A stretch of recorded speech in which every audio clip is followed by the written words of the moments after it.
राधे राधे, जय श्री कृष्णा। आ जाइए सभी लोग, हम लोग सेशन को स्टार्ट करते हैं।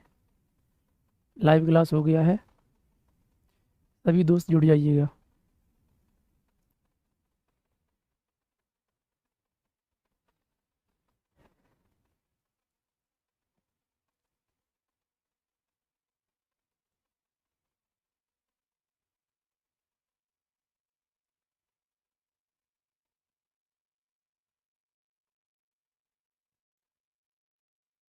जय हिंद एवरीबॉडी। नवीन, वीनेश जी, जय हिंद।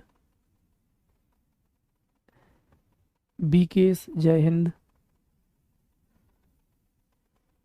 सुरजीत कुमार, राधे राधे। सिंघम, जय Hind. Rajat Kumar, Radhe Radhe. Vijay Sakya, good evening. Good evening Vijay ji. Monu Yadav, Radhe Radhe. सभी लोग जुड़ जाइएगा, सभी दोस्तों के साथ शेयर कर दीजिएगा। क्लास लाइव हो गया है, हम अपना सेशन स्टार्ट करते हैं।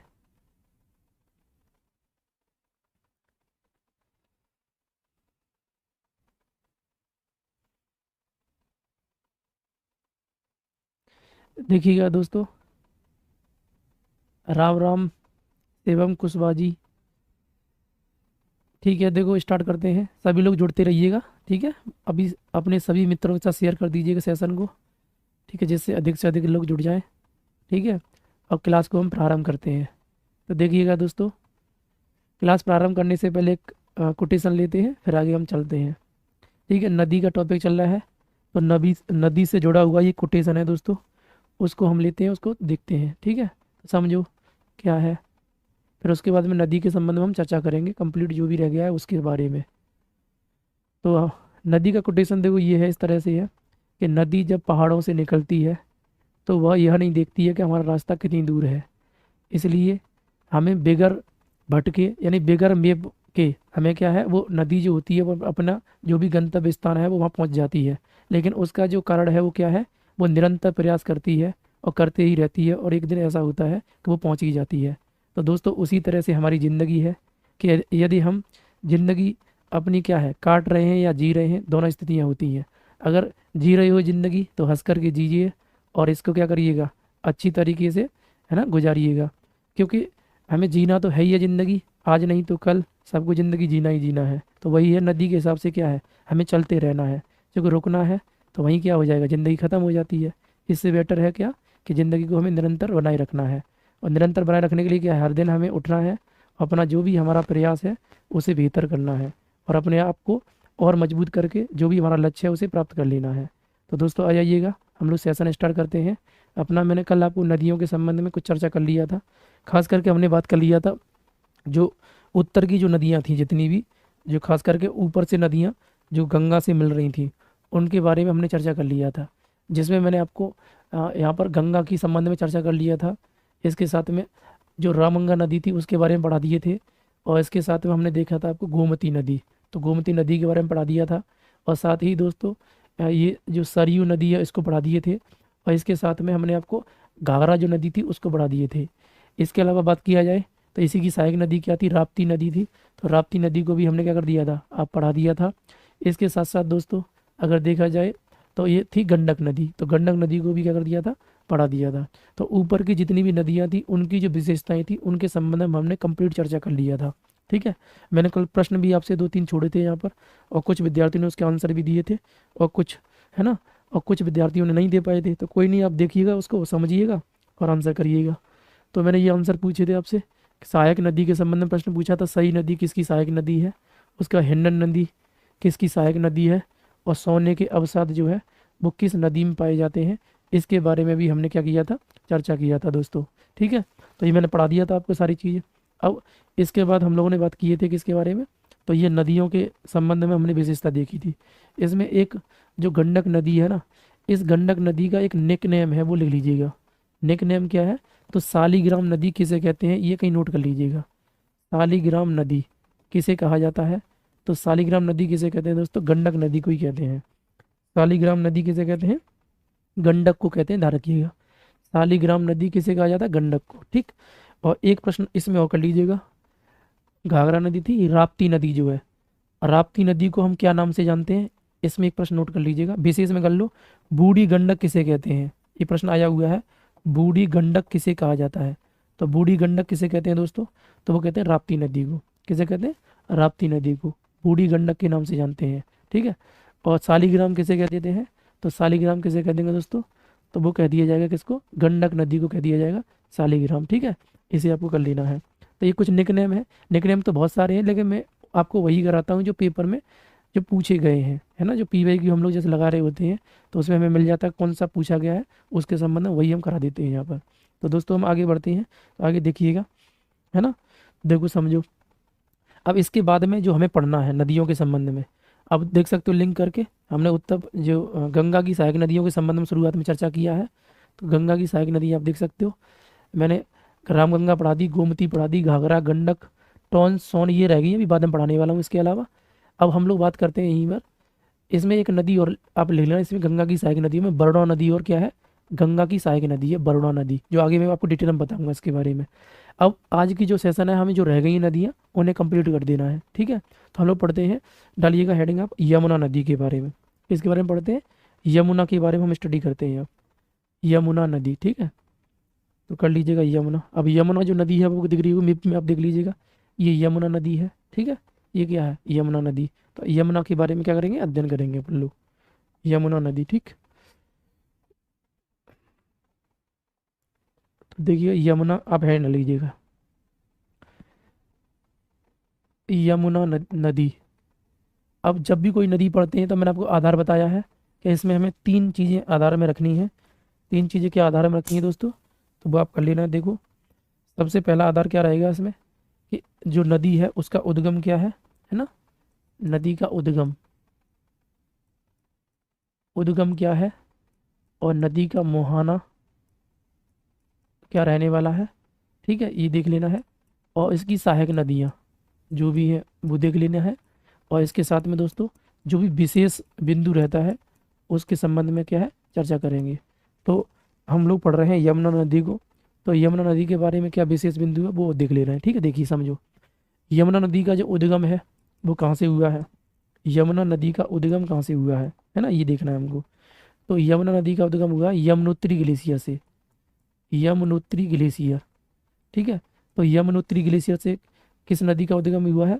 यमुना का हुआ है। और यमुनोत्री ग्लेशियर भी कहाँ पर है? तो उत्तरकाशी जिले में ही है, उत्तरकाशी जिला। तो उत्तरकाशी जिला कहाँ पड़ता है दोस्तों? तो उत्तराखंड में ही पड़ता है। यमुनोत्री और गंगोत्री दोनों कहाँ पर है? दोनों उत्तरकाशी जिले में ही है। तो यहाँ पर ये हो जाएगा इसके अंदर का, ठीक है। अब मोहाना की बात किया जाए दोस्तों, तो ये मोहाना कहाँ बनाती है? तो प्रयागराज में। कहाँ बनाती है? प्रयागराज में बनाती है। प्रयागराज में किससे मिलती है? गंगा से। किससे मिलती है? गंगा से। यानी कि जो यमुना नदी है वो गंगा की सबसे बड़ी सहायक नदी है, और यह अपना मुहाना कहाँ बनाती है? प्रयागराज में बनाती है। ये देखो आप मैप पे भी देख सकते हो कि ये जो नदी है, इस नदी का नाम क्या है? इस नदी का नाम यमुना है। और यमुना नदी जो है वो अपना मुहाना कहाँ बना रही है दोस्तों? तो ये मुहाना कहाँ बनाती है? तो आपको ध्यान रखना, ये मुहाना कहाँ प्रयागराज में बना रही है, ये हो जाएगा। जबकि इसका उद्गम बिंदु क्या है? तो ये है यमुनोत्री ग्लेशियर। यमुनोत्री ग्लेशियर कहाँ पर है? तो उत्तराखंड में ही है। और ये कौन सी नदी है? गंगा नदी है। तो गंगा नदी का उद्गम बिंदु क्या है? गंगोत्री ग्लेशियर है। क्या हो जाएगा? गंगोत्री ग्लेशियर हो जाएगा। ऐसे हम इसे लगा देंगे, ठीक है, ये बन जाएगा। तो यमुना नदी के बारे में इतना कर लेना है। अब बात करते हैं दोस्तों इनकी सहायक नदियाँ, यानी यमुना की जो सहायक नदियाँ हैं वो कौन कौन सी सहायक नदियाँ हैं उसे हम लोग समझेंगे, ठीक है। तो यमुना की सहायक नदियों के अंतर्गत ये आप देखोगे तो कौन कौन सी सहायक नदियाँ हो जाती हैं। तो आप कर लीजिए, यमुना की सबसे बड़ी सहायक नदी है चंबल नदी। क्या हो जाएगी? चंबल नदी जो है वो क्या है? यमुना की सहायक नदी है। और सिंध नदी, सिंध, सिंध जिसे हम काली सिंध कहते हैं, सिंध या काली सिंध जो नदी है वो किसकी सहायक नदी है? तो वो भी किसकी हो जाएगी? यमुना की हो जाएगी। और बेतवा नदी, बेतवा नदी भी किसकी सहायक नदी है दोस्तों? तो यमुना की ही है, ठीक है। और केन नदी, केन नदी भी किसकी सहायक नदी है? तो यमुना की है। तो चंबल है, सिंध है, बेतवा है और केन है। ये चारों नदियाँ किसकी सहायक नदियाँ हैं दोस्तों? तो ये सभी नदियाँ किसकी हो जाएंगी? तो ये सभी नदियाँ हो जाएंगी किसकी सहायक नदियाँ? यमुना की सहायक नदियाँ हो जाएंगी। किसकी हो जाएंगी? यमुना की सहायक नदियाँ। तो इतना हम क्या कर लेंगे? यमुना के संबंध में कर लेंगे। अब बात करते हैं दोस्तों विशेष बिंदु की, है ना। यमुना के संबंध में विशेष बिंदु क्या क्या हो सकते हैं उनको आपको देखना है, ठीक है। यानी कि जब भी कोई नदी बढ़ते हैं तो नदी को हम क्या करेंगे, चार है ना बिंदुओं में बांट लेते हैं। यानी उद्गम स्थल क्या है, मोहाना कहाँ बनाती है, और जो नदी है उसकी सहायक नदियाँ कौन कौन सी हैं, और साथ ही इसके संबंध में जो इम्पोर्टेंट फैक्ट हो सकते हैं या विशेष बिंदु हो सकते हैं वो क्या क्या हो सकते हैं उसको जानना है हम लोग। तो विशेष बिंदु में देखोगे दोस्तों तो क्या लिख सकते हो, यानी यमुना जो है, यमुना गंगा की सबसे बड़ी सहायक नदी है। गंगा की, गंगा की सबसे बड़ी सहायक नदी, सबसे बड़ी सहायक नदी है। गंगा की सबसे बड़ी सहायक नदी है, ठीक है। गंगा की सबसे बड़ी सहायक नदी क्या है, तो वो हो जाएगी यमुना, ठीक। ये आपको ध्यान रखना है। तो गंगा की सबसे बड़ी सहायक नदी क्या है, यमुना है। गंगा जो है यानी यमुना जब उत्तर प्रदेश में प्रवेश करती है तो किस जिले से प्रवेश करती है, प्रश्न आता है आपका, ठीक है। तो उत्तर प्रदेश में है ना, उत्तर प्रदेश में यह प्रवेश जो करती है तो यह किस जिले से करती है दोस्तों, तो सहारनपुर से करती है, सहारनपुर से। यानी उत्तर प्रदेश में यह किस जिले से प्रवेश करती है, तो सहारनपुर से उत्तर प्रदेश में है ना प्रवेश करती है, ये आपको ध्यान रखना है, ठीक। ये हो जाएगा। इसके बाद में बात किया जाए दोस्तों, जो गंगा नदी है, गंगा नदी कितने राज्यों से बहती है, ये प्रश्न और आया है। गंगा नदी कितने राज्यों से प्रवाहित होती है, मतलब यमुना नदी, सॉरी, यमुना नदी जो है वो कितने राज्यों से प्रवाहित होती है ये बताना है आपको, बताइएगा। तो राज्यों के हिसाब से हम देखेंगे तो शुरुआत में कहाँ से आ रही है, तो ये कहाँ से आती है, उत्तराखंड से आती है दोस्तों। इसके बाद में देखा जाए तो ये हिमाचल प्रदेश में थोड़ी सी सीमा लगाती है, और इसके साथ में अगर हम देखें तो ये हरियाणा में भी क्या करती है, थोड़ी सीमा लगाती है। इसके साथ दिल्ली में लगाती है सीमा, और इसके साथ में यूपी में, किस में लगाती है, यूपी में। तो हम ये कह सकते हैं कि जो यमुना नदी है वो कितने राज्यों से प्रवाहित होती है, तो उत्तराखंड है, हिमाचल प्रदेश है, और हरियाणा है, दिल्ली है, और उत्तर प्रदेश है। यानी इन सभी राज्यों में क्या है, जो यमुना नदी है वो प्रवाहित होती है, ठीक है। यानी यमुना नदी जो है वो कितने राज्य हो रहे हैं, यानी उत्तराखंड है, हिमाचल प्रदेश, हरियाणा, दिल्ली, और ये तो दिल्ली क्या है, केंद्र शासित प्रदेश है, बाकी सभी राज्य हैं। तो यानी कि यमुना नदी जो है वो चार राज्यों से प्रवाहित होती है, और एक केंद्र शासित प्रदेश है दिल्ली, तो दिल्ली से क्या होती है, प्रवाहित हो जाती है, ठीक है। यमुना नदी जो है किस जिले से प्रवेश करती है, सहारनपुर से। और ये कहाँ पर मोहाना बनाती है, तो बता दिए आपको कहाँ बनाती है मोहाना, तो प्रयागराज में बनाती है। किससे बनाती है, तो गंगा से बनाती है। किससे बनाती है, गंगा से। तो हमें क्या कर लेंगे, गंगा के हिसाब से ये यहाँ पर हम देख लेंगे। तो यमुना के बारे में इतनी सारी चीज़ें क्या है आपको पता होना चाहिए, ठीक है। अब ये हो जाएगा। अब क्या होता है कि इसी में आगे और मॉडिफाई कर लीजिएगा इसी के अंतर्गत। गंगा यानी कि यमुना नदी जैसे ही मैदानी भाग में प्रवेश करती है, मैदानी भाग में प्रवेश करती है, मैदानी भाग में प्रवेश करती है, मैदानी भाग में प्रवेश करती है, तो ये क्या हो जाती है, अत्यधिक प्रदूषित हो जाती है। अत्यधिक क्या हो जाती है, प्रदूषित हो जाती है, अत्यधिक प्रदूषित हो जाती है, ठीक, अत्यधिक प्रदूषित हो जाती है। ये आपको ध्यान रखना, ये पूछा जाता है प्रश्न कि यानी यमुना नदी जो है वो अत्यधिक प्रदूषित कब हो जाती है, जैसे ही वो मैदानी भाग में प्रवेश करेगी तो ये अत्यधिक प्रदूषित हो जाती है। ये आपको ध्यान रखना है, ठीक है। तो मैदानी भाग में है ना ये प्रवेश करेगी तो अत्यधिक क्या हो जाती है, प्रदूषित हो जाती है। ये आपको कर लेना है, ठीक। ये हो जाएगा। इसके साथ में बात किया जाए, अब जैसे ही आगे बढ़ती है तो क्या होता है, ये गंगा और यमुना का दुआ बनाती हैं। गंगा और यमुना का दुआ, गंगा और यमुना का दुआब, ये दोनों ही नदियां बनाती हैं। मतलब जैसे ही मैदानी भाग में प्रवेश करेगी तो गंगा यमुना का दुआब बन जाएगा। और गंगा यमुना का दुआब जो है वो किसके लिए प्रसिद्ध है दोस्तों, तो पता होना चाहिए आपको। यह कृषि के लिए बहुत उपयोगी है ना, कृषि के लिए उपयोगी है। कृषि के लिए क्या है, उपयोगी है। कृषि के लिए क्या है, उपयोगी है। ये आपको कर लेना है। अब आपको पता होना चाहिए कृषि के लिए उपयोगी है, तो जो गंगा यमुना का दुआब है यहाँ पर कौन सी मिट्टी पाई जाती है, बताओ। गंगा यमुना के दोआब में कौन सी मिट्टी पाई जाती है जो सबसे ज़्यादा उपयोगी होती है, तो बता दीजिए कौन सी हो जाएगी। गंगा यमुना के दोआब में कौन सी मिट्टी पाई जाती है, ठीक है।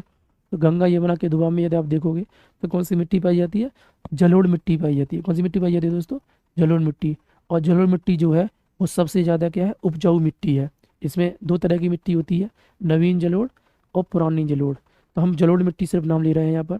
गंगा के और इनके यमुना के दोआब में यानी इनके बीच में जो भी मतलब मिट्टी है या मैदान है वो क्या है, गंगा यमुना का दोआब कहलाता है। और ये किससे निर्मित है, जलोढ़ मिट्टी से, जो कि क्या है, कृषि के लिए बहुत ज़्यादा उपयोगी है। ये यहाँ पर आपको ध्यान रखना है ना। जैसे मैं अगर आपसे बात करूँ कि ये वाली नदी का नाम गंगा है और ये क्या यमुना है, तो ये इनके बीच में जो ये वाला स्थिति है इसको क्या बोलते हैं, गंगा यमुना का दोआब कहते हैं।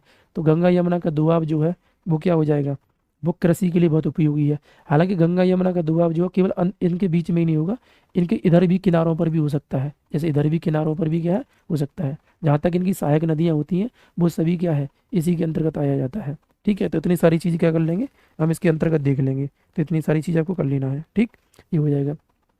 अब दोस्तों आगे बात करते हैं। ठीक है, तो आगे और क्या विशेष हो सकता है तो वो कर लेना है। ठीक है, यानी यमुना की हमने देख लिया, सहायक नदियाँ बता दी आपको, ये सारी चीज़ करा दी है।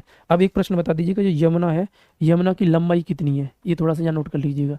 यमुना की लंबाई है ना, यमुना की लंबाई कितनी है, तो 1384 किलोमीटर है, ध्यान रखिएगा। 1384 किलोमीटर क्या है, यमुना की लंबाई है। यमुना की लंबाई कितनी है, तो 1384 किलोमीटर यमुना की लंबाई रहेगी। ठीक है, ये आपको कर लेना है। यमुना नदी की लंबाई कितनी है, 1384 किलोमीटर। ठीक, ये हम कर लेंगे। 1384 किलोमीटर क्या हो जाएगी, यमुना की लंबाई। तो यमुना के बारे में दोस्तों जितने भी फैक्ट होते हैं वो लगभग इतने ही हैं, ये आपको कर लेना है। अब एक दो प्रश्न और इसमें नोट कर सकते हो, करना चाहो विशेष के रूप में। यानी यमुना नदी के तट पर बसे नगर कौन कौन से हैं, तट पर बसे नगर, यमुना नदी के तट पर बसे नगर कौन कौन से हैं, तट पर बसे नगर, बसे नगर, यमुना नदी के तट पर बसे नगर कौन कौन से हैं, ये और नोट कर लीजिए आप। ठीक है, तो यमुना के तट पर कौन कौन से नगर बसे हुए हैं दोस्तों, तो आपको पता होना चाहिए, दिल्ली जो है वो यमुना के तट पर बसा हुआ है। दिल्ली किस पर है, यमुना के पर। और मथुरा जो है वो किस पर है, तो मथुरा भी किस पर है, यमुना के तट पर ही बसा हुआ है, मथुरा। और इसके साथ दोस्तों देखा जाए तो आगरा जो शहर है वो भी किसके तट पर बसा हुआ है, यमुना के तट पर। और प्रयागराज बता दिया आपको, जो प्रयागराज है, प्रयागराज, तो प्रयागराज क्या है, गंगा यमुना दोनों के संगम पर है ना, बसा हुआ है। गंगा यमुना दोनों के संगम पर प्रयागराज हो जाएगा। तो यमुना के तट पर बसे नगर जो है वो कौन कौन से, दिल्ली है और मथुरा है और साथ में आगरा है। इसके साथ में प्रयागराज भी हो जाएगा। अब देखो मथुरा का नाम आ रहा है तो यहाँ पर कर लेना है, जो एक बैराज है ना, बैराज, उस बैराज का नाम लिख लीजिएगा, जिसका नाम है गोकुल बैराज। क्या नाम है दोस्तों, गोकुल बैराज। गोकुल बैराज किस नदी के तट पर बना हुआ है, तो गोकुल बैराज मथुरा में है।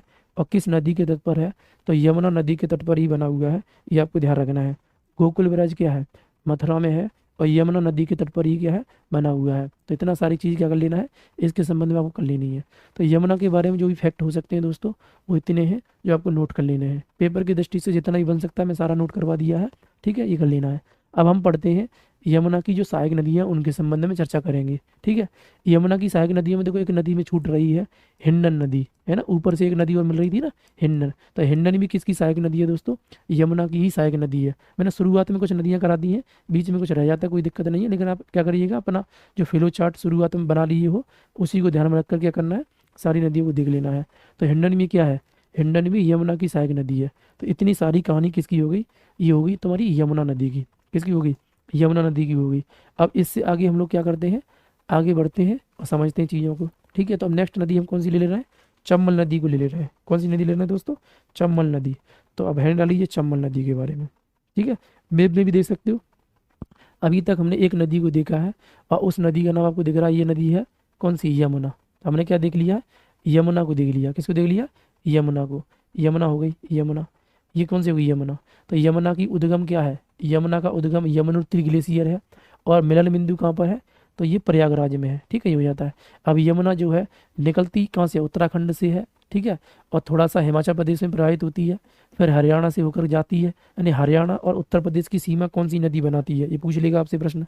हरियाणा और उत्तर प्रदेश की सीमा बनाती है कौन, यमुना नदी। तो ये भी बिंदु यहीं पर लिख लीजिएगा, हरियाणा है ना, और उत्तर प्रदेश की सीमा, उत्तर प्रदेश की सीमा जो है वो कौन सी नदी बनाती है, तो ये भी ध्यान रखना है। हरियाणा और उत्तर प्रदेश की सीमा निर्धारित करने वाली जो नदी है वो भी क्या, यमुना हो जाएगी। कौन सी हो जाएगी, यमुना हो जाएगी। तो हम यमुना को देख रहे हैं यहाँ पर, ये हो जाएगा। अब पता होना चाहिए आपको, देखो यहीं पर क्या है, दिल्ली है, यहीं पर क्या है, दिल्ली हो जाएगा। तो दिल्ली जो है, दिल्ली भी किस नदी के तट पर स्थित है, इसी के पर। और दिल्ली से आगे बढ़ोगे तो यहाँ क्या, मथुरा है। तो मथुरा किस नदी के तट पर स्थित है, तो आपको पता होना चाहिए, इस पर है, यानी यमुना पर है। और यहीं आगे बढ़ेंगे तो आगे क्या है, आगरा है। तो आगरा भी किस नदी के तट पर स्थित है, यमुना पर है। और ये तो प्रयागराज है ही है, ये क्या है, प्रयागराज है। तो प्रयागराज जो है वो यहाँ पड़ जाता है। तो इस तरह से हम देख लेंगे, आगे बढ़ते चले जाएंगे। तो अब क्या करते हैं, जो यमुना की सहायक नदियाँ हैं उन्हें हम देखते हैं। तो यमुना की बेसिकली कितनी, 5 हमें दिख रही हैं सहायक नदियाँ। कितनी सहायक नदियाँ दिख रही हैं, 5। यानी चंबल है, सिंध है, बेतवा है, केन है और और हिंडन है। तो आप देखिएगा सबसे पहले, तो ऊपर से देखो सबसे ऊपर वाली नदी का नाम है हिंडन, तो पहले हम हिंडन को देख ले रहे हैं, फिर चंबल को ऐसे कर देख चले जाएंगे। तो अभी फिलहाल क्या करिएगा आप, हैंड डालिए किसकी, हिंडन नदी की। किसके संबंध में हम चर्चा करेंगे, हिंडन नदी के संबंध में चर्चा करेंगे। तो हेडिंग डालीजिए हिंडन नदी। क्या करना है हमको, हिंडन नदी के बारे में देखना है। हिंडन नदी, हिंडन नदी, ठीक है। हिंडन नदी के बारे में हम चर्चा करेंगे सबसे पहले, हिंडन नदी, ठीक है, कर लीजिएगा। हिंडन नदी की बात किया जाए तो हिंडन, वही तीन बिंदु हमें रखने, उद्गम क्या है वो देखना है, और मुहाना कहाँ बनाती है ये देख लेना है, और साथ में कोई सहायक नदी है तो वो देख लीजिएगा, और साथ में देखा जाए तो इसके संबंध में कोई विशेष बिंदु है तो वो देख लीजिएगा। यानी तीन भागों में, चार बिंदुओं में ले लो, कोई भी नदी पढ़नी है उसके हिसाब से। तो हिंडन नदी का जो उद्गम है दोस्तों वो कहाँ पर है, तो साकम्बरी से ये मतलब उद्गमित होती है। साकम्बरी, साकम्बरी, तो साकम्बरी से उद्गमित होती है। और साकम्बरी कहाँ पड़ता है, सहारनपुर में। कहाँ पड़ता है, सहारनपुर में पड़ता है, ध्यान रखना। तो साकम्बरी सहारनपुर से क्या होती है, जो हिंडन नदी है वो उद्गमित होती है, और यह अपना मुहाना कहाँ बनाती है दोस्तों, तो ये अपना मुहाना कहाँ बनाती है, तो गौतम बुद्ध नगर में। कहाँ बनाती है, गौतम बुद्ध नगर। तो गौतम बुद्ध नगर जो है यहाँ पर क्या करती है, ये मुहाना बनाती है। किससे बनाती है, तो यमुना से बनाती है। यानी इसका मतलब ये हुआ कि यह जो नदी है वो किसकी सहायक नदी है, यमुना की सहायक नदी है। यानी कि गौतम बुद्ध नगर में यह मुहाना बनाएगी हिंडन नदी जो है वो। तो हिंडन नदी जो है वो क्या है, ये साकम्बरी से उद्गमित होती है सहारनपुर से, ये अपना मुहाना कहाँ बनाती है, गौतम बुद्ध नगर में। इसकी सहायक नदियों की बात किया जाए तो पेपर की दृष्टि से कोई ऐसी सहायक नदी नहीं है जो इसकी सहायक नदी हमें बतानी है। तो हम कह सकते हैं कि कोई भी इसकी सहायक नदी नहीं है। मतलब होने को तो हो सकती है, मैं ये नहीं कह रहा हूँ, लेकिन पेपर की दृष्टि से कोई नदी ऐसी नहीं जो हमें इसे पढ़ानी होगी। तो इसलिए क्या है, हमें कोई सहायक नदी ये नहीं निकली है। लेकिन विशेष बिंदु में हम कुछ कर सकते हैं। विशेष बिंदु में हम क्या कर लेंगे, जो हिंडन नदी है दोस्तों, हिंडन नदी के तट पर, यानी मेरठ शहर और गाजियाबाद शहर, ये दोनों शहर जो हैं वो किसके तट पर स्थित हैं दोस्तों, तो आपको ध्यान रखना हिंडन नदी के तट पर। किसके तट पर स्थित है, हिंडन नदी के तट पर ही स्थित है। यानी मेरठ जो शहर है और जो गाजियाबाद शहर है, यह किस नदी के तट पर स्थित है, तो ये किसके तट पर हो जाएगा दोस्तों, तो ये हो जाएगा आपका किसके तट पर, तो आपको ध्यान रखना किसके हो जाएगा, हिंडन नदी के तट पर ही हो जाएगा, ठीक है। तो हिंडन के बारे में इतना आपको जानकारी रखनी है। तो हिंडन के बारे में क्या हो जाएगा, ये सारी चीज़ जानकारी हो जाएंगी, ठीक है। तो हिंडन नदी के बारे में इतना आप कर लेंगे। अब आगे बढ़ते हैं दोस्तों। तो आगे हम बात करते हैं नेक्स्ट जो नदी है, सहायक नदी कौन सी है वो आप देख लीजिएगा। यानी कि नेक्स्ट सहायक नदी कौन सी हो जाएगी, यानी कि हमने ये वाली देख ली है, शाकंभरी से ये निकल रही है और कहाँ मिल रही है, गौतम बुद्ध नगर में मिलती है, ये बता दिया मैंने आपको, ठीक है। अब आगे हम बढ़ते हैं, तो नेक्स्ट नदी हमारी कौन सी हो जाएगी, चंबल नदी। तो नेक्स्ट हम क्या करेंगे, चंबल के बारे में अध्ययन करेंगे। तो आप डालिएगा हेडिंग चंबल नदी, क्या हो जाएगी, चंबल नदी, इसी में कर लीजिएगा, अभी जगह यहाँ है ही है। तो नेक्स्ट हेडिंग करिए चंबल नदी, ठीक है, चंबल नदी, चंबल नदी, ठीक है। अब चंबल नदी के बारे में क्या है, हमें अध्ययन करना है, तो कर लीजिएगा चंबल के बारे में, ठीक है।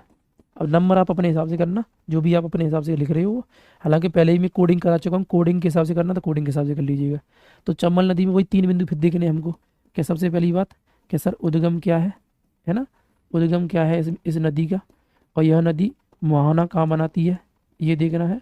इसके साथ में दोस्तों है ना, इसकी सहायक नदियाँ कोई है तो वो देख लेना है, और साथ ही इसके संबंध में जो विशेष बिंदु है उन्हें देख लेना है। इतनी सारी चीज़ें क्या है, हर नदी के संबंध में हमें देखनी है ना। क्रियाकलाप में यदि हम देखें तो ये सारी चीज़ करते चले जाना है।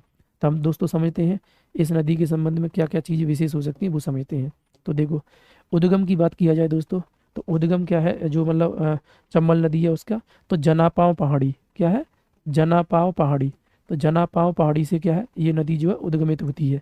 जनापाव पहाड़ी जो है वो कहाँ पर है दोस्तों, तो जनापाव पहाड़ी जो है ये हो जाएगी आपकी इंदौर में, यानी इंदौर के निकट से ये निकलती है। तो हम इंदौर शब्द प्रयोग कर रहे हैं यहाँ पर, यानी इंदौर से, ठीक है। यानी जनापाव पहाड़ी इंदौर से क्या हो रही है, ये निकल रही है।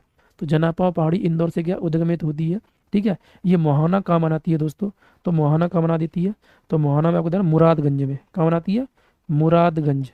यानी मुरादगंज में क्या होता है, मुरादगंज में ये मुहाना बनाती है। और मुरादगंज कहाँ पड़ता है दोस्तों, तो औरैया, औरैया और इटावा, औरैया और इटावा के मध्य में पड़ता है मुरादगंज, औरैया और इटावा के मध्य में, ठीक है। यानी मुहाना कहाँ बनाती है, ये मुरादगंज में बनाती है, औरैया इटावा के मध्य में ही पड़ता है, तो ये हो जाएगा, ठीक है। इतना हम कर लेंगे।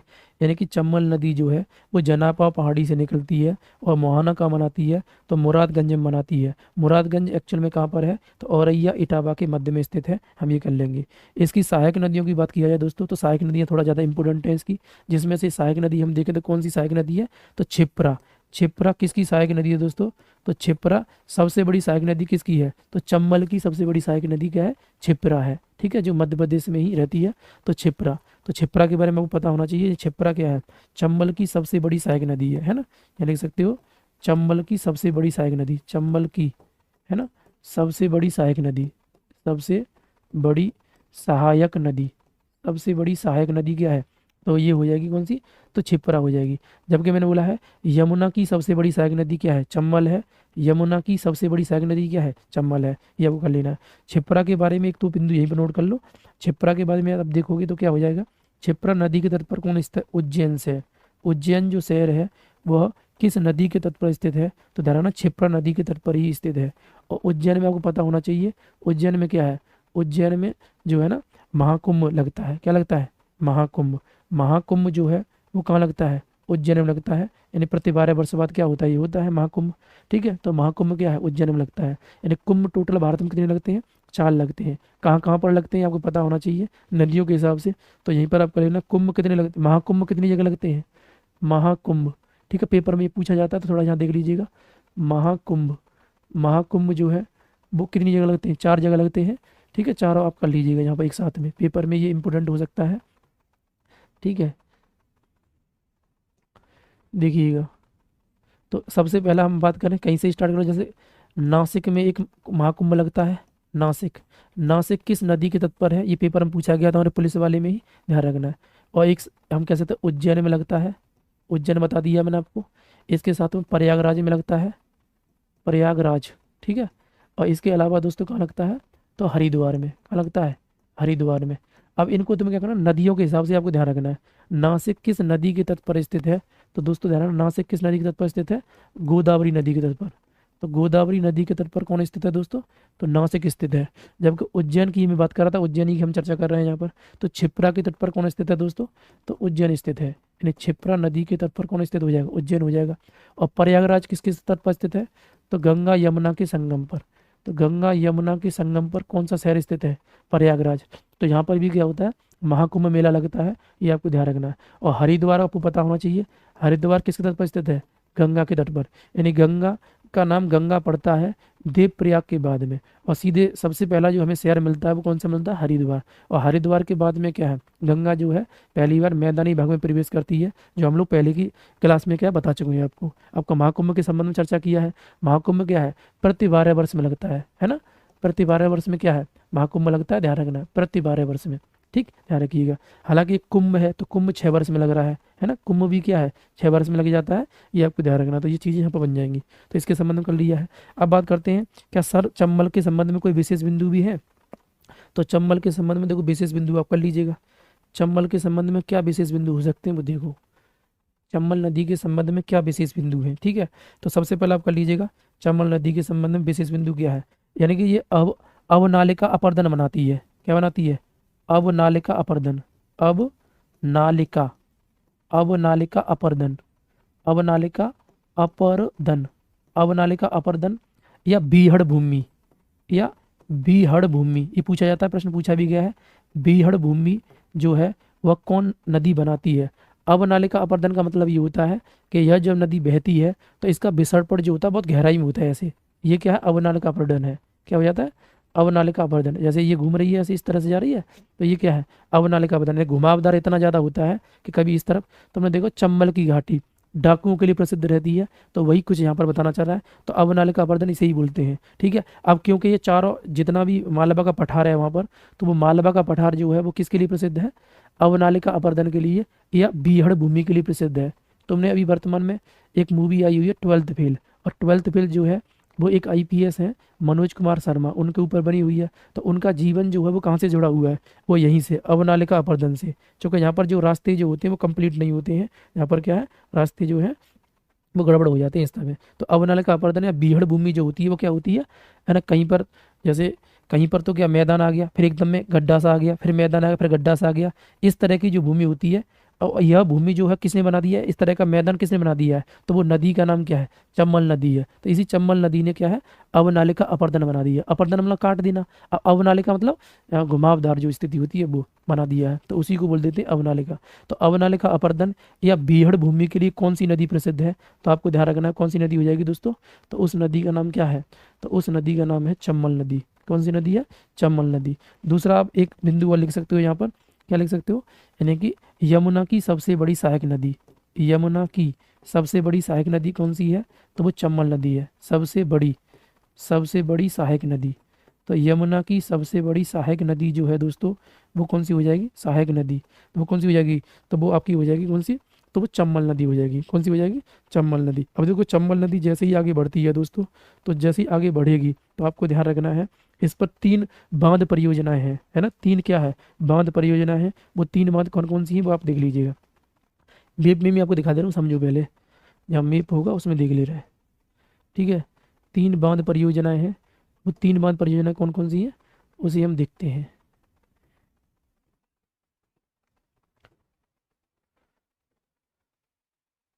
देखो 3 बांध परियोजनाएं हैं, कौन कौन सी हो सकती है। देखो ये चंबल नदी आ रही है, ठीक है, हम मान लेते हैं ये चंबल नदी है, ये क्या है, चंबल नदी है, ठीक है। ये चंबल नदी जैसे ये जा रही है चंबल नदी, तो चंबल नदी जो है दोस्तों वो क्या है, ये मुरादगंज है। निकलती कहाँ से है, ये इंदौर से निकल रही है, ठीक है। कहाँ से निकली, इंदौर से, तो इंदौर के समीप से निकलती है। मैंने आपको नाम यहाँ पर दिया हुआ है, नाम क्या हो जाता है, जनापा पहाड़ी, यानी जनापा पहाड़ी से निकल रही है, ठीक है। तो जनापा पहाड़ी से निकलती है, ये हो जाएगा। जब ये निकलती है तो यहाँ पर ही क्या है, यानी मध्य प्रदेश में एक बांध है और 2 राजस्थान में बांध है ना। 2 क्या है, 2 संयुक्त परियोजना हम कह सकते हैं यहाँ पर। एक तो है इंदिरा गांधी यानी गांधी सागर बांध, क्या है, गांधी सागर बांध। तो गांधी सागर बांध जो है वो किस नदी के तट पर है दोस्तों, तो यह चंबल नदी के तट पर ही है। और यह किस मतलब उसमें प्रांत में है, तो ये प्रांत कौन सा हो जाएगा, मध्य प्रदेश में। यानी गांधी सागर बांध जो है वो किस नदी पर है, तो मैंने बता दिया आपको किस नदी पर हो जाएगा, चंबल नदी पर। इस नदी का नाम क्या है, चंबल है, तो चंबल नदी पर हो जाएगा ये, चंबल नदी पर। इसके बाद हम लोग बात करें दोस्तों, तो नेक्स्ट हो जाएगा राणा प्रताप सागर बांध, राणा प्रताप सागर बांध और जवाहर सागर बांध। तो राणा प्रताप सागर बांध, राणा प्रताप सागर बांध, राणा प्रताप सागर बांध भी, तो ये कहाँ पर है दोस्तों, राजस्थान में, राणा प्रताप सागर बांध। और ये भी किस नदी पर है दोस्तों, तो ये आपको ध्यान रखना है, ये किस पर हो जाएगा, चंबल नदी पर हो जाएगा।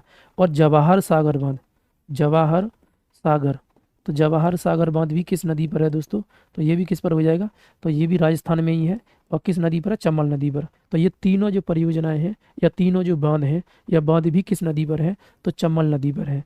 चंबल नदी के बारे में इतनी सारी बिंदुएं आपको ध्यान रखने हैं, तो एक भी बिंदु कोई मिस नहीं करना है, ढंग से आपको कर लेना है। कोई भी कहीं से ही प्रश्न पूछ सकता है, तो हमें कहीं पर भी किसी को, है ना, कोई कोताही की नहीं बरतनी है, अच्छी तरीके से सारी चीज़ों को समझ लेना है, ठीक है। तो इतना आप कर लीजिएगा इसके बारे में। अब नेक्स्ट हम लोग बात करते हैं, ठीक है। अब नेक्स्ट हम लोग देख समझते हैं, यहाँ पे चंबल नदी के बारे में हो गया। अब देखो चंबल के बाद में यदि हम देखें दोस्तों, तो चूंकि हम यमुना से ही हम रिलेट किए हैं सारी चीज़ें, तो चंबल के बाद अब कौन सी नदी आएगी, सिंध नदी, यानी यमुना नदी की सहायक नदी। एक तो हमने हिंडन पढ़ दिया, हिंडन को, एक पढ़ा दिया चंबल को। अब नेक्स्ट नदी कौन सी है, सिंध नदी। तो नेक्स्ट आप हिंड लीजिए सिंध नदी के बारे में। किसके बारे में पढ़ना है अब आपको, सिंध नदी के बारे में पढ़ना है, ठीक है। तो कर लीजिए सिंध नदी, सिंध नदी। सिंध नदी को हम क्या बोलते हैं, तो सिंध नदी को हम काली नदी भी कहते हैं, है ना, काली सिंध बोलेंगे इसको, काली सिंध। तो इसमें बस 2-3 बिंदु लिख लीजिएगा, यानी कि सिंध नदी जो है दोस्तों, इसका उद्गम, है ना, क्या है, उद्गम क्या है, और ये मोहाना कहाँ बनाती है वो देख लेना है, मोहाना क्या बनाती है। बस 2 चीज़ें ध्यान रखिए, ज़्यादा इंपॉर्टेंट नहीं है इतनी। तो सिंध नदी जो है, अगर हम बात किया जाए, तो सिंध नदी का उद्गम क्या है, तो विंध्याचल पर्वत, यहाँ लिख दे रहे हैं, मालवा पठार या विंध्याचल पर्वत, विंध्याचल पर्वत, है ना। विंध्याचल पर्वत मध्य प्रदेश से क्या होती है, ये उद्गमित होती है, विंध्याचल पर्वत। और यह उत्तर प्रदेश में यमुना से मिलती है, कहाँ पर, तो जालौन में। कहाँ मिलती है, जालौन जो डिस्ट्रिक्ट है उसमें यमुना से मिलती है। किससे मिलती है, यमुना से, यानी कि यमुना की सहायक नदी है, तो जालौन डिस्ट्रिक्ट में क्या है, ये मिल जाती है यहाँ पर। तो इस तरह से हम क्या कर लेंगे, इसको लगा देंगे, तो ये आपका बन जाएगा यहाँ पर। तो सिंध के बारे में इतनी कहानी आपको ध्यान रखनी है, सिंध में ज़्यादा डिटेल नहीं करना है, क्योंकि पेपर की दृष्टि से ये इतना ज़्यादा इंपॉर्टेंट नहीं है, लेकिन इतना जरूर ध्यान रखना है कि यह यमुना की सहायक नदी है, इतना आपको लेना है। यानी यमुना की सहायक नदी कौन सी है, तो ये आपका हो जाएगा इसके हिसाब से, ठीक है, हम कर लेंगे। अब नेक्स्ट हम लोग बात करते हैं, अब देखो नेक्स्ट हम बात करते हैं सिंधु नदी के संबंध में, हो गया। अब देखो नेक्स्ट कौन सी सहायक नदी, बेतवा रहेगी, कौन सी रहेगी, बेतवा। तो अब नेक्स्ट हेडिंग करिए बेतवा नदी। कौन सी नदी है दोस्तों, बेतवा नदी, बेतवा नदी, ठीक है। तो बेतवा नदी के बारे में हम पढ़ते हैं, तो वही करना है, फिर वही हमें रखना है कि सर बेतवा का उद्गम क्या है, ठीक है, बेतवा नदी का उद्गम क्या है। और इसके अलावा बेतवा नदी मोहाना कहाँ बनाती है, ये देखना है, बेतवा नदी का मोहाना कहाँ बनाती है। और बेतवा नदी की कोई सहायक नदी है तो वो देखो। और इसके साथ में यदि हम देखें तो बेतवा नदी से संबंधित कोई विशेष बिंदु है तो वो देखना है, विशेष बिंदु। तो ये क्या है, कोई भी नदी पढ़नी है, चार हमें क्या करना है, हेडिंग के रूप में देख लेना है। तो बेतवा नदी जो है वो कहाँ से निकलती है, कुमरा गांव से निकलती है। कहाँ से निकलती है, कुमरा गांव, कुमरा गांव। और कुमरा गांव दोस्तों कहाँ पर है, तो ये रायसेन में है। और रायसेन जो डिस्ट्रिक्ट है वो मध्य प्रदेश का डिस्ट्रिक्ट है। यानी कि बेतवा नदी का जो उद्गम है वो कुमरा गांव से हुआ है, रायसेन डिस्ट्रिक्ट से, मध्य प्रदेश से, ठीक है। बेतवा नदी का उद्गम कहाँ से हुआ है, कुमरा गांव से हुआ है, रायसेन डिस्ट्रिक्ट, ठीक है।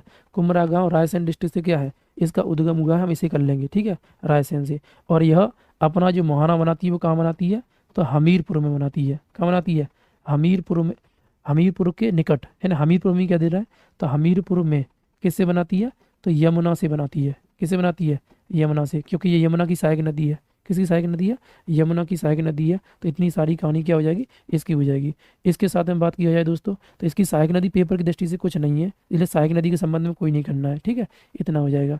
तो बेतवा नदी जो है उसके संबंध में ही हो जाएगा। अब देखो इसमें कुछ विशेष बिंदु हमें ध्यान रखने हैं। तो विशेष बिंदु कौन कौन से हो सकते हैं उन्हें हम देख ले रहे हैं, तो समझिएगा विशेष बिंदु के अंतर्गत। तो विशेष बिंदु में देखा जाए तो देखो कई सारी परियोजना है, जैसे तुमने नाम सुना होगा माता टीला बांध परियोजना, इंपोर्टेंट है, वेरी वेरी, है ना। मैं आपसे कहूँ आप लगाते हो BIIMP, BIMP, ठीक है, ये बहुत ज़्यादा इंपोर्टेंट भी है। तो माता टीला बांध परियोजना किस नदी पर है, माता टीला, माता टीला बांध परियोजना।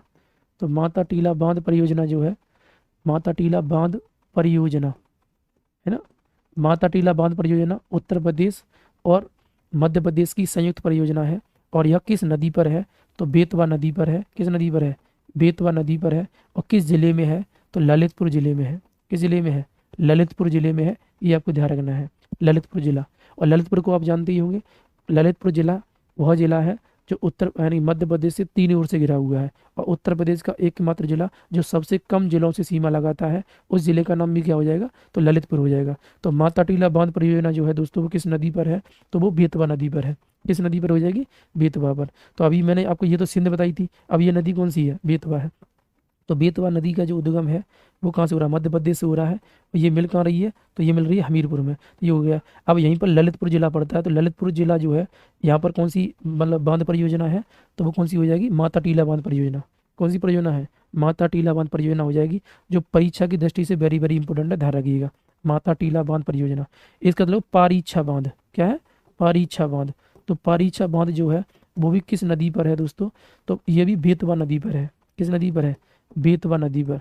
और यह किस जिले में है, तो झांसी में है। किस जिले में है, झांसी जिले में है, ध्यान रखना है। यानी पारीछा बांध भी कहाँ पर है, झांसी जिले में है, हम ये लगा देंगे, ठीक है। इसके अलावा लिख लो राजघाट बांध, राजघाट बांध, राजघाट बांध, जिसे वर्तमान में रानी लक्ष्मीबाई बांध कहते हैं। वर्तमान में क्या कहते हैं, रानी लक्ष्मीबाई बांध कहते हैं, लक्ष्मीबाई बांध।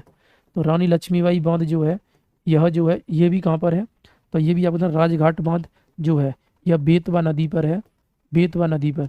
और किस जिले में है, तो ये ललितपुर जिले में है। किस जिले में है, ललितपुर जिले में ही है, ये भी आपको ध्यान रखना है, ठीक है। यानी कि बेतवा नदी के संबंध में यदि हम विशेष बिंदु देखेंगे दोस्तों, तो विशेष बिंदु में ये आपको कर लेना, इतना हो जाएगा, ठीक है। तो ये देखो पेपर की दृष्टि से वेरी वेरी इंपॉर्टेंट तीनों प्रश्न। यानी कि मैं आपसे बोलूँ कि अब तक के सबसे फेवरेट क्वेश्चन जो है एग्जामिनर के, वो कौन से हो जाएंगे, तो वो आपके यही हो जाएंगे, ठीक है। आवाज़ नहीं आ रही है, देखिए आवाज़ आ रही है क्या, कि नहीं आ रही,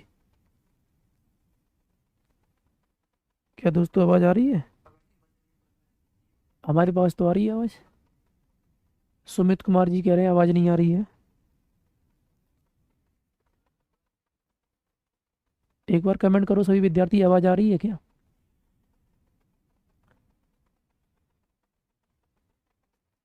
कोई आवाज़ का इशू तो नहीं है ना, तो हम लोग आगे बढ़ते हैं।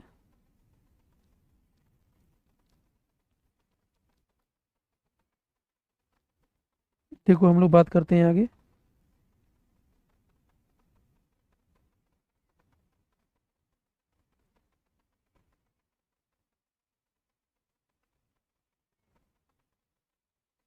आवाज़ आ रही है, ओके ओके, ठीक है। देखो, तो फिर सुमित जी आपको क्या हो गया एकदम, आप बोल रहे हैं आवाज़ नहीं आ रही है? आ रही है, ओके ओके, ठीक है ठीक है। तो हम लोग कंटिन्यू करते हैं, देखो, ठीक है, ओके ओके, ठीक ठीक। तो देखिएगा, तो बेतवा नदी के संबंध में आपको इतने फैक्ट आप लर्न कर लेंगे, बेतवा नदी के। अभी देखो फैक्चुअल डाटा है, तो इसमें आपको ऐसे ही पढ़ना पड़ेगा, इसमें कोई ट्रिक नहीं लगानी है, बस समझ के चलिएगा, कोई दिक्कत नहीं आएगा, ठीक है, ये हो जाएगा। बस कुमरा गांव से निकलती है, हमीरपुर में जाकर के अपना मुहाना बनाती है यमुना से। इसकी सहायक नदी है, एग्जाम के पॉइंट ऑफ व्यू से हमारे लिए इंपॉर्टेंट नहीं, इसलिए नहीं है। इसमें इंपॉर्टेंट क्या है विशेष, हमने देखा माता टीला बांध परियोजना जो है वो वेरी वेरी इंपॉर्टेंट है दोस्तों, मैंने आपको पहले ही बता दिया है यहाँ पर शुरुआत में कि माता टीला जो बांध है वो क्या है, मतलब ये जो भी डाटा दिया गया है, सारा इंपॉर्टेंट है, ध्यान रखना है। माता टीला बांध परियोजना, पारीछा बांध, और साथ में राजघाट बांध। राजघाट बांध जिसे वर्तमान में हम रानी लक्ष्मीबाई बांध के नाम से जानते हैं, ये कंप्लीट वेरी वेरी इंपॉर्टेंट है, ध्यान रखिएगा, ठीक है। तो इतनी कहानी किसकी होगी दोस्तों, तो ये होगी आपकी किसकी, तो ये होगी बेतवा नदी की। अब बेतवा नदी के बाद में आप देखो यमुना की और कौन सी सहायक नदियाँ हमने पढ़ी थी, तो बेतवा होगी। अब नेक्स्ट नदी हमारे सामने कौन सी आ जाएगी, तो वो है कैन नदी। कौन सी नदी है दोस्तों, कैन नदी। तो आप हेडिंग करिएगा, कैन नदी के संबंध में हम लोग चर्चा करते हैं। किसके बारे में पढ़ेंगे अब, कैन नदी के बारे में पढ़ेंगे। तो कैन के बारे में लिख लीजिएगा, जो कैन भी तो मेन थी, तो कर लो कैन नदी के बारे में, ठीक है, कैन नदी। तो नेक्स्ट करिएगा कैन नदी, ठीक है, कैन नदी। तो कैन में भी क्या करना है हमको, अब वही देखना है सारी चीज़ें, कि मतलब इसका उद्गम बिंदु क्या है कैन नदी का, और इसका कैसे क्या है वो देखना है हमको, ठीक है। देखो, यानी उद्गम बिंदु, उद्गम क्या है, और मुहाना कहाँ बनाती है, मुहाना, और सहायक नदियाँ यदि कोई है तो वो देखनी है, और साथ में इसके जो विशेष बिंदु है वो देख लेना है कैन नदी के बारे में, ठीक है। तो देखो समझो, तो उद्गम की बात किया जाए दोस्तों, उद्गम की बात किया जाए कैन नदी के संबंध में, तो उद्गम की यदि बात किया जाए तो ये कहाँ से निकलती है, तो कैमूर की पहाड़ी से निकलती है। कहाँ से निकलती है, कैमूर की पहाड़ी, कैमूर की पहाड़ी से निकलती है। और कैमूर की पहाड़ी कहाँ पड़ती है, तो मध्य प्रदेश में ही पड़ती है। तो कैमूर की पहाड़ी से क्या है, ये निकलती है, ठीक है। अब बात करते हैं कैन नदी जो है अपना मुहाना कहाँ बनाती है, तो ये बांदा जिले में बनाती है। कहाँ बनाती है, बांदा जिले में बनाती है। और बांदा में किससे बनाती है, तो आपको ध्यान रखना, बांदा में किससे बनाएगी बताओ, तो बांदा में बनाती है यमुना से। किससे बनाती है, यमुना से, यानी बांदा जिले में ये अपना मुहाना बनाती है यमुना से, ठीक है, ध्यान रखना। सहायक नदियों में कोई इतनी इंपॉर्टेंट सहायक नदी नहीं है, तो वो करना नहीं है। विशेष बिंदु थोड़ा ज़्यादा इंपॉर्टेंट है इसके संबंध में, वो आप कर लीजिएगा। पेपर में शायद हो सकता है कि ये प्रश्न आपका बन सकता है।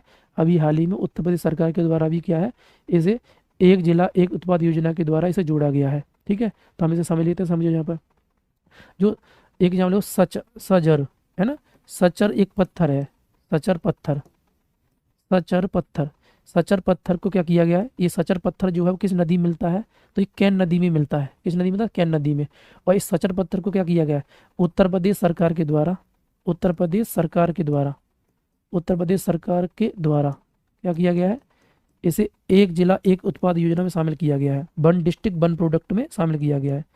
एक जिला, एक जिला एक उत्पाद, एक उत्पाद, है ना, योजना में, योजना में नामित किया गया है, नामित किया गया है। ये थोड़ा सा पेपर के लिए इंपॉर्टेंट है, ध्यान रखिएगा, ठीक है। एक जिला एक उत्पाद योजना में नामित किया गया है। तो सचर जो पुत्र है, जो सचर पत्थर, सचर पत्थर किस में पाया जाता है, कैन नदी में पाया जाता है। और कैन और ये जो मतलब सचर पत्थर है, ये किस जिले का एक जिला एक उत्पाद घोषित किया गया है, तो बांदा जिले का। किसका किया गया है, बांदा जिले का किया गया है। इसलिए मैंने शुरुआत में बोल दिया है कि यह मोहना कहाँ बनाती है, तो बांदा जिले में बनाती है। कहाँ बनाती है, बांदा जिले में ही बनाती है, ये कर लेना है, ठीक है। और कैन नदी की, कैन नदी का उद्गम कहाँ से हुआ है, तो कैमूर की पहाड़ियों से। कहाँ से कैन, कहाँ से कैमूर, कैमूर की पहाड़ियाँ कहाँ पड़ती हैं, तो मध्य प्रदेश में ही पड़ती हैं। तो मध्य प्रदेश से हम क्या कर लेंगे, इसे निकाल लेंगे और समझ लेंगे यहाँ पर, ठीक है। तो इतना क्या करना है, कैन नदी के बारे में आपको कर लेना है। इसकी बात किया जाए दोस्तों, तो इस पर एक क्या पांडव जलप्रपात है, क्या है, पांडव जलप्रपात। तो पांडव जलप्रपात जो है वो किस नदी पर है, पांडव जलप्रपात। तो पांडव जलप्रपात जो है वो यानी कि कैन नदी पर ही है।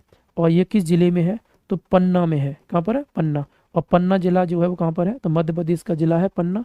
तो आपको ध्यान रखना है, पांडव जलप्रपात जो है पन्ना जिले में मध्य प्रदेश में है, जो किस नदी पर है, तो कैन नदी पर ही है। किस नदी पर हो जाएगा दोस्तों, कैन नदी पर हो जाएगा। इतना आपको कर लेना है।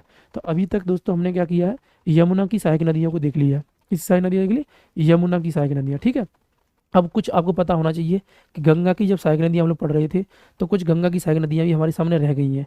जिसमें कौन कौन सी सहायक नदियाँ गंगा की रह गई हैं अभी, तो आपको ध्यान, टॉन्स नदी जो है वो गंगा की सहायक नदी थी, शायद आपको ध्यान होना चाहिए, टॉन्स नदी। इसके अलावा दोस्तों सोन नदी जो है वो भी क्या गंगा की सहायक नदी है। इसके अलावा वरुणा नदी जो है वो भी क्या गंगा की सहायक नदी है। इसके अलावा कर्मनासा नदी जो है वो भी क्या गंगा की सहायक नदी है। और सोन नदी की सहायक नदी कौन है, रिहंद नदी है। तो अभी जो नदियां हैं, इतनी नदियां और हमें क्या करनी है, अध्ययन करनी है, जो हमारे पेपर की दृष्टि से इंपॉर्टेंट हैं। तो इनको और देख लीजिएगा अभी, देखो समझो। तो सबसे पहले बात करते हैं हम टॉन्स नदी की। किसकी बात करते हैं, टॉन्स नदी। तो उसके बाद हम बारी बारी से इन जो भी नदियाँ हैं इनको भी हम खत्म करेंगे। तो टॉन्स नदी की बात किया है दोस्तों, तो कर लो टॉन्स नदी के बारे में। टॉन्स नदी का उद्गम, है ना, टॉन्स नदी का जो उद्गम है, उद्गम, है ना, और टॉन्स नदी का मुहाना जो है कहाँ बनाती है, मुहाना, ठीक है। और इसके अलावा इसकी कोई सहायक नदी है तो वो देखना है, और इसके बारे में कोई विशेष बिंदु है तो वो देख लेना है, ठीक है। तो देखिए करते चले जाइएगा। तो टॉन्स नदी का जो उद्गम है दोस्तों, तो टॉन्स नदी कहाँ से निकलती है, तो उत्तर प्रदेश से निकलती है, मध्य प्रदेश से। कहाँ से निकलती है, मध्य प्रदेश से निकलती है, यानी कैमूर की पहाड़ियों से। कहाँ से इसका उद्गम हुआ है, कैमूर की पहाड़ी। तो कैमूर की पहाड़ी कहाँ पड़ती है, मैंने बता दिया आपको, मध्य प्रदेश में पड़ती है। तो टॉन्स नदी का उद्गम कहाँ से हुआ है, कैमूर की पहाड़ी से। ये मोहाना दोस्तों कहाँ बनाती है, तो सिरसा में। और ये सिरसा कहाँ पड़ता है, तो सिरसा एक तहसील भी है, ये प्रयागराज में है। कहाँ पर है, प्रयागराज, प्रयागराज। तो सिरसा में मोहाना बनाती है। किससे मोहाना बनाती है, तो गंगा से मोहाना बनाती है। किससे बनाती है, गंगा से मोहाना बनाती है। हम इसे कर लेंगे, ठीक है, ये हो जाएगा। इसकी सहायक नदी एक इंपॉर्टेंट है पेपर की दृष्टि से, जिसका नाम है बेलन नदी। क्या नाम है, बेलन। बेलन नदी किसकी सहायक नदी है दोस्तों, तो आपको ध्यान रखना है, बेलन नदी किसकी सहायक नदी है, टॉन्स नदी की सहायक नदी है बेलन नदी। और हड़प्पा सभ्यता में आपने पढ़ा होगा, बेलन नदी पर बहुत सारे क्या है ना, हड़प्पा कालीन उपकरण मिले हैं, जो हम बताए हुए हैं आपको। यहाँ पर जब जैसे हिस्ट्री पढ़ते तो उसमें पढ़ाया भी जाता है। तो बेलन नदी घाटी जो है वो बहुत इंपॉर्टेंट रहती है, जो प्राचीन भारत का इतिहास होता है उसके संबंध के लिए। तो बेलन नदी जो है वो किसकी सहायक नदी है, तो टॉन्स नदी की सहायक नदी है बेलन नदी। और इसमें कोई विशेष बिंदु आपको ध्यान नहीं रखना है, बस टॉन्स को इतना कर लेना है, ठीक है। इसमें कोई ऐसा विशेष बिंदु नहीं पेपर की दृष्टि से जो आपको कराए हम। अब बात करते हैं दोस्तों सोन नदी की। किसकी बात करते हैं दोस्तों, सोन नदी की बात करते हैं। तो सोन को समझ लो, सोन नदी। तो नेक्स्ट हैंड डालिएगा, सोन नदी, सोन नदी। तो सोन नदी की यदि बात किया जाए, तो सोन नदी का वही देखना, उद्गम, उद्गम क्या है ना, उद्गम। और ये मोहाना कहाँ बनाती है वो देख लेना है। इसकी कोई सहायक नदी है तो वो देख लीजिएगा, और साथ में कोई विशेष बिंदु है तो वो देख लीजिएगा, ठीक है, ये हो जाएगा। तो जो भी नदी पढ़ेंगे यानी चार भागों में से बांटेंगे और पढ़ते चले जाएंगे। तो सोन नदी का उद्गम बिंदु क्या है दोस्तों, अमरकंटक। कहाँ से निकलती है ये, अमरकंटक से निकलती है। अमरकंटक कहाँ पड़ता है, मध्य प्रदेश और छत्तीसगढ़ की सीमा पर पड़ता है, ये आपको ध्यान रखना है। तो अमरकंटक से क्या है, इस नदी का उद्गम हुआ है, ठीक है। और मोहाना कहाँ बनाती है, तो ये बिहार में, बिहार में किससे बनाती है दोस्तों, तो बिहार में ये बनाती है किससे, गंगा से। बिहार में गंगा से क्या करती है, ये अपना मोहाना बनाती है। इसकी सहायक नदी की बात किया जाए दोस्तों, तो रेहंद नदी जो है वो क्या है, इसकी सहायक नदी है। यानी रेहंद नदी जो है वो क्या है, इसकी सहायक नदी है। जो पेपर की दृष्टि से रेहंद नदी हमारे लिए बहुत इंपॉर्टेंट है, अभी मैं आपको बताने वाला हूँ। विशेष बिंदु में इसमें कुछ ऐसा है नहीं जो आपको पढ़ाना है, ठीक है। हाँ इतना कर सकते हो, विशेष बिंदु में सोन नदी के संबंध में क्या यह उत्तर प्रदेश के कितने जिलों से प्रवाहित होती है, तो सोन नदी उत्तर प्रदेश के दो जिलों से प्रवाहित होती है। एक जिले का नाम सोनभद्र है और एक का नाम मिर्जापुर है। तो ये बिंदु थोड़ा नोट कर लीजिए यहाँ पर, यानी दो जिलों से प्रवाहित होती है। यह नदी उत्तर प्रदेश के, है ना, उत्तर प्रदेश के दो जिलों से प्रवाहित होती है, दो जिलों से, है ना, प्रवाहित होती है, प्रवाहित होती है। अब वो दो जिले कौन कौन से हैं, तो आपको कर लेना है, यानी कि एक तो सोनभद्र जिले से जाती है, सोनभद्र जिला, और एक हो जाएगा आपका मिर्जापुर, मिर्जापुर।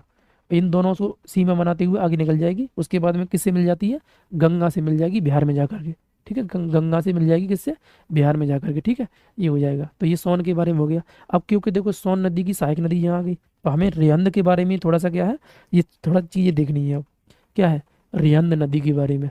तो अब नेक्स्ट हेडिंग डालिएगा दोस्तों, रेहंद नदी। क्या करना है, रेहंद नदी। तो नेक्स्ट हेडिंग क्या करिएगा, रेहंद के बारे में देख लीजिएगा, रेहंद नदी के बारे में, ठीक है। तो मैं रेहंद को यहाँ बना दे रहा हूँ, कर लीजिएगा। देखो रेहंद नदी, रेहंद, ठीक है। तो रेहंद के बारे में यदि आप देखोगे, तो रेहंद का जो उद्गम है, रेहंद का उद्गम, इसको रेहंद को थोड़ा इंपॉर्टेंट ले लेना, आईएमपी डाल देना, ठीक है, पेपर में ये बन सकती है। तो रेहंद के बारे में यदि आप देखोगे, तो रेहंद का उद्गम छत्तीसगढ़ से हुआ है, ठीक है, छत्तीसगढ़ से। और रेहंद अपना मुहाना कहाँ बनाती है? तो मुहाना बनाती है कहाँ पर? तो आपको ध्यान रखना है, सोनभद्र में बनाती है। कहाँ बनाती है? सोनभद्र में। और सोनभद्र में किससे मुहाना बनाती है? तो सोन नदी से बनाती है। किससे बनाती है? सोन नदी से। सोनभद्र में सोन नदी से ये मोहना बनाती है, ये कर लेना है। इसका उद्गम छत्तीसगढ़ से हुआ है। ये मोहना कहाँ बनाती है? सोनभद्र में बनाती है। इसकी कोई सहायक नदी इंपोर्टेंट है नहीं, तो सहायक नदी के बारे में हमें क्या है, कुछ पढ़ना नहीं है। सहायक नदी कोई इंपोर्टेंट नहीं है। लेकिन इसका जो विशेष बिंदु है दोस्तों, वो क्या है, वो आपको करना पड़ेगा। यानी रेहंद नदी का जो विशेष बिंदु है वो क्या है, वो करना पड़ेगा। तो ध्यान रखना है, रेहंद नदी का विशेष बिंदु क्या है वो हमें देख लेना है। तो समझो विशेष विशेष बिंदु में, तो रेहंद नदी पर क्या है, एक बांध है, रेहंद बांध, है ना, जो कि पिपरी में है। पिपरी कहाँ पड़ता है? तो सोनभद्र में ही पड़ जाता है पिपरी। तो ध्यान रखना है, कर लीजिएगा। रेहंद नदी पर क्या है, एक रेहंद बांध है। क्या है? रेहंद बांध। सोन नदी क्या है? रेहंद बांध। और रेहंद बांध जो है वो किस नदी पर है? तो रेहंद नदी पर है। यानी कि हम ये कह सकते हैं, रेहंद नदी पर जो बांध बनाया गया है, इसके पीछे जो जलाशय है, इसके पीछे जो जलाशय है वो थोड़ा हमारे एग्जाम के पॉइंट ऑफ व्यू से इम्पोर्टेंट है। ठीक है, यानी कि रेहंद नदी के पीछे एक बांध बनाया गया है ना, बांध रेहंद नदी पर। जैसे मान लीजिए ये नदी जैसे बहते हुए आ रही है, जैसे ये बहते हुए आ रही है, इधर एक नदी है, अब यहाँ पर ये बांध बना दिया गया है, यहाँ बांध। ठीक है, इस बांध का नाम दोस्तों क्या है? रेहंद बांध है। चूंकि उसी नदी पर बनाएगा तो रेहंद बांध हमने क्या दिया, रेहंद बांध हो जाएगा। इसका नाम क्या? रेहंद बांध। अब इसके पीछे जो जल जल भराव है, इसे बोलते हैं जलाशय। क्या कहते हैं? जलाशय। और तो रेहंद बांध के पीछे जो भी जलाशय है, जलाशय, जलाशय, ठीक है, इस जलाशय का नाम क्या है? तो गोविंद बल्लभ पंत सागर। क्या है? गोविंद गोविंद बल्लभ पंत, बल्लभ पंत सागर, सागर, है ना। गोविंद बल्लभ पंत सागर जलाशय है, अर्थात झील कह सकते हो इसको। क्या कह सकते हैं? झील। गोविंद बल्लभ पंत सागर झील कह सकते हो आप। और यह भारत की सबसे बड़ी कृत्रिम झील है। क्या है? यह भारत की सबसे बड़ी कृत्रिम झील। पूछ सकता है आपसे, भारत की सबसे बड़ी, सबसे बड़ी, है ना, कृत्रिम झील कौन सी है, आर्टिफिशियल झील कौन सी है? तो सबसे बड़ी कृत्रिम झील दोस्तों कौन सी हो जाएगी? तो गोविंद बल्लभ पंत सागर झील हो जाएगी। यह भारत की सबसे बड़ी, है ना, कृत्रिम झील क्या, गोविंद। अब प्रश्न वही है कि गोविंद बल्लभ पंत कौन है, बताओ। गोविंद बल्लभ पंत कौन है? तो गोविंद बल्लभ पंत कौन है? तो चीफ मिनिस्टर। कौन थे? चीफ मिनिस्टर थे। यानी कि हम ये कह सकते हैं, उत्तर प्रदेश के प्रथम चीफ मिनिस्टर कौन थे, मुख्यमंत्री कौन थे? तो गोविंद बल्लभ पंत जी जो थे वो उत्तर प्रदेश के प्रथम मुख्यमंत्री थे। तो उन्हीं के नाम पर क्या है, रेहंद बांध परियोजना जो है। तो रेहंद बांध के पीछे जो जलाशय है, उस जलाशय का नाम क्या है? गोविंद बल्लभ पंत सागर झील है ना। गोविंद बल्लभ पंत सागर क्या है? तो ध्यान रखना है, यह भारत की सबसे बड़ी झील है जो कि कृत्रिम के रूप में रहती है। किस में रहती है? कृत्रिम में। वैसे तो चिल्का झील है नेचुरल में देखा जाए तो, जो कि खारे पानी की है। और वैसे क्या है, बुलर झील या डल झील है जो मीठे पानी की रहती है, वो उसके हिसाब से। ठीक है, लेकिन यहाँ पर हम क्या कर लेंगे, तो गोविंद बल्लभ पंत सागर झील जो है वो सबसे बड़ी हो जाएगी रेहंद के हिसाब से। ठीक है, इतना आपको कर लेना रेहंद के बारे में। तो रेहंद नदी जो है, वो रेहंद नदी क्या है, रेहंद नदी उद्गमित छत्तीसगढ़ से होती है। ये मुहाना कहाँ बनाती है? सोनभद्र में, सोन नदी से बनाती है। इसकी सहायक नदी हमारे पेपर की दृष्टि से इंपोर्टेंट नहीं है। विशेष बिंदु में यदि आप देखोगे तो रेहंद बांध जो है वो किस नदी पर है? तो रेहंद नदी पर है। और रेहंद नदी यानी रेहंद बांध के पीछे एक जलाशय है, उस जलाशय का नाम क्या है? गोविंद बल्लभ पंत सागर, है ना। गोविंद बल्लभ पंत सागर क्या है? ये भारत का सबसे बड़ा जलाशय है ना। 30 किलोमीटर तो लंबा है और 15 किलोमीटर चौड़ा है। तो आप इसका अंदाजा लगा सकते हो कितना बड़ा जलाशय है। इतना बड़ा जो पानी है वो इतना स्टोरेज रहता है, इसमें ध्यान रखिएगा। तो काफ़ी ज़्यादा हमारे लिए महत्वपूर्ण हो जाता है ये रेहंद बांध परियोजना जो रहती है वो। ठीक है, ये हो जाएगा। जो कई राज्य इससे क्या होते हैं, लाभान्वित होते हैं, ये आपको ध्यान रखना है। अब आगे बढ़ते हैं दोस्तों। तो आगे मैंने पहले से डलवा दिया है ना। अब पढ़ना बरौना नदी के बारे में और करमनासा के बारे में। बरौना नदी और करमनासा के बारे में, तो इनको थोड़ा देख लीजिएगा। बरौना नदी और करमनासा। ठीक है, बरौना नदी किसकी सहायक नदी है? बरुणा नदी किसकी सहायक नदी है ना। और एक करमनासा कर लो, करमनासा, बरुणा नदी और करमनासा नदी। ठीक है, तो बरुणा नदी का जो उद्गम है दोस्तों, उद्गम ये हुआ है प्रयागराज। कहाँ से हुआ है? प्रयागराज से हुआ है। यानी प्रयागराज में एक जगह है, वहाँ से हुआ है, ऐसे मान लीजिए प्रयागराज से। ठीक है, और बरुणा नदी जो मुहाना बनाती है दोस्तों, ये मुहाना कहाँ बनाती है? तो वाराणसी में। कहाँ बनाती है? यानी काशी में बनाती है। वाराणसी बनाती है मोहना। मतलब ये 200 किलोमीटर लंबी लगभग नदी है, छोटी सी नदी है। और यह काशी में किससे बनाती है? तो काशी बनाती है गंगा से, यानी गंगा की सहायक नदी है, गंगा से बनाती है। तो आप ध्यान रखना, वरुणा नदी जो है एक छोटी सी नदी है, ये आपको ध्यान रखना है। तो उद्गम प्रयागराज से हुआ है और मोहाना काशी में बनाती है गंगा से। तो इतनी सारी चीज किसकी हो जाएंगी? इसकी हो जाएंगी। नेक्स्ट बात करते हैं करमनासा की। तो दोस्तों करमनासा नदी की बात किया जाए तो करमनासा जो नदी है ना, करमनासा नदी जो है वो है ना मिर्जापुर जिले से उद्गमित है, मिर्जापुर से उद्गमित है। और ये बिहार की तरफ चली जाती है। यानी उद्गम कहाँ से हुआ है? तो उद्गम जो इसका हुआ है वो मिर्जापुर से हुआ है, ध्यान रखना है। और ये मोहाना का बनाती है, तो ये मोहाना बना देती है, आपको ध्यान रखना है, चौसा में। कहाँ बनाती है? चौसा। और चौसा आपको पता होना चाहिए, चौसा कहाँ है? बिहार में है। यानी कि और बिहार में किससे बनाती है? गंगा से बनाती है। किससे बनाती है? गंगा से बनाती है। यानी कि करमनासा जो नदी है इसका उद्गम मिर्जापुर से हुआ है। और ये मोहना कहाँ बनाती है दोस्तों? तो ये मोहना आती है चौसा में। और चौसा कहाँ पड़ता है? तो चौसा बिहार में पड़ता है। चौसा का युद्ध तो सुना होगा आपने। चौसा का युद्ध कब हुआ है बताओ? चौसा का युद्ध कब हुआ है और किस किस के मध्य में हुआ था? और इसी में रिलेटेड है बिलग्राम या कन्नौज का युद्ध। ये दोनों युद्ध एक योद्धा ने जीते थे, जो कि मध्यकालीन भारत के अंदर हम पढ़ते भी हैं। ठीक है, तो चौसा का युद्ध कब हुआ बताओ? कमेंट बॉक्स में आंसर करिएगा इसी कोई। और बिलग्राम का युद्ध कब हुआ है? तो वही चौसा है जो बिहार का था। ठीक है, ध्यान रखिएगा। तो करमनासा नदी के बारे में इतना कर लेना है। तो दोस्तों जितनी भी उत्तर प्रदेश की महत्वपूर्ण नदियां हैं उत्तर प्रदेश के संबंध में, उन सबको हमने अभी तक खत्म कर लिया है, समाप्त कर लिया है। तो आप बताइएगा, किसी भाई बहन को कोई डाउट कहीं पर रह रहा है तो अब चर्चा कर लेते हैं हम लोग, जो भी हमने नदियाँ पढ़ी हैं उनके संबंध में। तो बता दीजिए मुझे, हमने नदियों के संबंध में जितना भी टॉपिक है वो कंप्लीट पढ़ा दिया आपको। देखो मैंने यही चार्ट बनाए थे आपके सामने। अब कौन सी नदी कहाँ से निकलती है वो थोड़ा सा आप एक बार देख लीजिएगा अच्छी तरीके से। तो एक बार आप कमेंट में आ जाइएगा और बताइए अपना जो भी फीडबैक है वो, कि आपको क्या नदी के संबंध में कोई जिज्ञासा रह गई है तो कमेंट करिएगा। और यदि आपको लगता है कि नहीं गुरुजी क्लियर है, कोई दिक्कत नहीं है, तो हम क्या करेंगे, नया टॉपिक कोई स्टार्ट करेंगे इसके बाद में अब। ठीक है, तो फिलहाल आप क्या करिए, नदी के संबंध में जो अध्ययन करना है वो ये आपको इतना कर लेना है, देख लीजिएगा एक बार। ठीक है, कमेंट में एक बार आइए सभी विद्यार्थी, बताइए कुछ अगर कोई दिक्कत हो तो। विजय साहब क्या कह रहे हैं? Yes sir.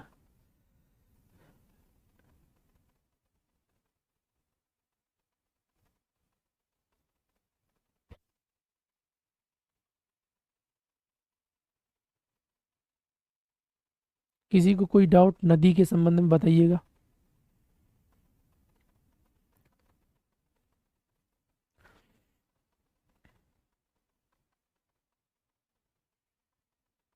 कोई डाउट नहीं है ना?